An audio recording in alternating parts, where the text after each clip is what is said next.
اچھا، اسی طرح تعویذات ہیں، وظائف، سب سے اہم وظیفہ میں آپ کو عرض کر دوں جو اللہ کے قرآن کا حکم بھی ہے اور میرے آقا کا فرمان بھی ہے اور عمل بھی ہے، تو انشاءاللہ آپ کسی کے محتاج نہیں ہوں گے۔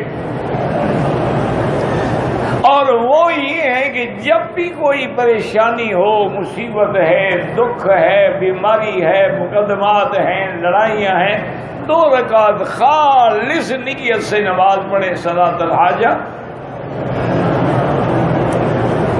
اور یہی اللہ کا حکم ہے کہ وَاسْتَعِینُوا بِالصَّبْرِ وَالصَّلَاةِ، مصیبت آئے صبر کرو اور نماز پڑھو۔ اور اگر کسی بھائی کو یاد ہو سکے تو سب سے جو مجرب دعا ہے وہ یہ ہے کہ 2 رکعت پڑھنے کے بعد درود شریف پڑھے، چونکہ یاد رکھو اگر دعا کے پہلے بھی درود شریف نہ ہو، بعد میں بھی نہ ہو، دعا قبول نہیں ہو۔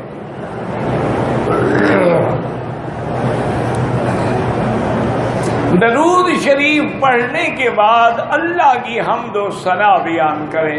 کیا مانا؟ چلو سورۃ فاتحہ پڑھ لیں جس میں سب کچھ ہے، اور پھر حضور نے ایک دعا سکھلائی ہے امت کو کہ لا الہ الا اللہ الحلیم العظیم،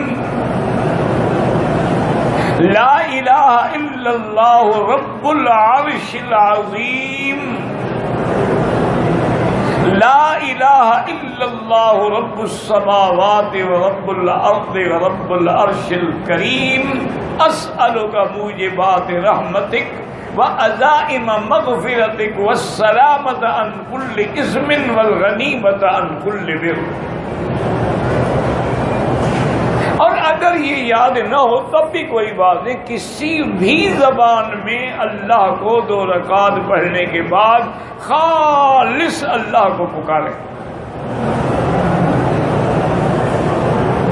اور یہی میرے مدنی سرکار کا عمل تھا کہ اذا حضبہ امر، جب حضور کو کوئی مشکل پیش آتی، بادر الی الصلاۃ، فوراً آپ نماز شروع کریں۔